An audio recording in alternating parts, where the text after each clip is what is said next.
Bonjour, voici la quatrième et dernière partie de la leçon sur les expressions négatives. Dans cette leçon, je vais vous montrer quelques autres expressions négatives. Je vais aussi expliquer les expressions ne point et ne guère et expliquer comment on utilise ces expressions et aussi où les placer correctement. D'accord ? Alors, voici une liste d'expressions. Vous pouvez choisir de pauser la vidéo et de voir si vous connaissez déjà quelques-unes de ces expressions ou continuer la vidéo pour voir l'équivalent français. Donc, barely, l'équivalent français, c'est à peine. Ça, c'est une expression vraiment très utile pour vous, que vous pouvez utiliser dans beaucoup de contextes. Not at all est aussi très utile, pas du tout.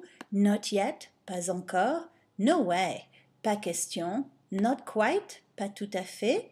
Not on your life, jamais de la vie. Me neither, or you neither, etc. Moi non plus. D'accord ? Alors, on va commencer avec jamais de la vie, not on your life. Eh bien, on l'utilise exactement comme on l'utiliserait en anglais. Par exemple, tu aimerais nager avec des requins? Would you like to swim with sharks? Jamais de la vie, j'ai trop peur. Alors, moi non plus, donc vous pouvez dire moi non plus, mais vous pourriez aussi dire you neither, toi non plus, etc. Donc, quand vous voulez utiliser toi et d'autres pronoms, vous utilisez les pronoms accentués en français. Moi non plus, toi non plus, lui non plus, elle non plus, nous non plus, vous non plus, eux non plus, elle non plus. D'accord? Donc, voici un petit exemple. Tu as déjà sauté en parachute? Non. Et toi? Moi non plus. Alors, à peine, qui veut dire barely, est utilisé exactement comme en anglais. Par exemple, he can barely see with the fog. Il peut à peine voir avec le brouillard. Ou you barely touched your salad. Tu as à peine touché à ta salade. J'ai choisi des exemples, si vous regardez, qui utilisent ici deux verbes, peut et voir, pour vous montrer qu'on met l'expression en sandwich entre les deux verbes. Et ici, j'ai aussi choisi le passé composé pour vous faire remarquer que c'est une expression qui va en sandwich entre avoir et le participe passé. D'accord ? Alors, si on regarde, pas du tout, qui veut dire not at all, eh bien, on peut l'utiliser comme en anglais, on peut simplement répondre avec cette expression. Est-ce que Pierre a passé beaucoup de temps avec toi? Pas du tout, il a passé son temps au téléphone. Ou alors, on peut l'intégrer dans une phrase et dire, par exemple, je n'ai pas du tout compris ce que vous avez dit. Et là, bien sûr, on utilise ne. Remarquez encore une fois que cette expression se trouve en sandwich entre avoir et compris, c'est-à-dire entre avoir et le participe passé. Et bien sûr, c'est la même chose si vous avez deux verbes ou si vous utilisez d'autres temps composés comme le conditionnel passé, le plus que parfait, le subjonctif passé, etc. Alors, pas encore, not yet, même chose qu'en anglais. Vous avez fini vos devoirs? Non, pas encore. Ou alors, intégrer dans une phrase, attends, ils n'ont pas encore donné leur réponse. Et ici, bien sûr, on met le ne avant. Et encore une fois, remarquez que cette expression est encore en sandwich entre avoir et le participe passé. D'accord? Alors, une autre expression, pas question, qui veut dire no way, quand on refuse quelque chose catégoriquement. Par exemple, tu peux me prêter 50 euros? Ah non, pas question.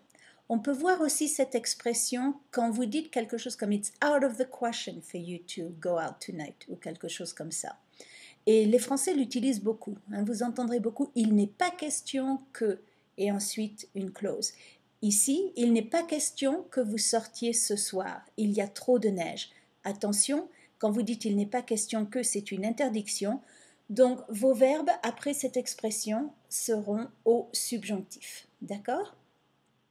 Alors, ici, j'ai mis cette petite parenthèse parce que vous avez le no way en anglais qui est un refus, vous ne voulez pas faire quelque chose, mais quelquefois vous avez aussi le no way qui indique I don't believe it. Really? Are you sure? I mean, this is incredible. Et quand vous avez ce type de no way, en français, vous allez dire c'est pas vrai, tu blagues ou tu plaisantes. Par exemple, devine quoi? J'ai gagné à la loterie. C'est pas vrai, tu blagues, tu plaisantes. Alors maintenant, pas tout à fait, qui est not quite, eh bien on l'utilise comme en anglais. Bruno n'est pas tout à fait normal, il est un peu lent mentalement, par exemple. Tu as bien suivi la recette? Pas tout à fait, j'ai ajouté un peu plus de sucre. D'accord?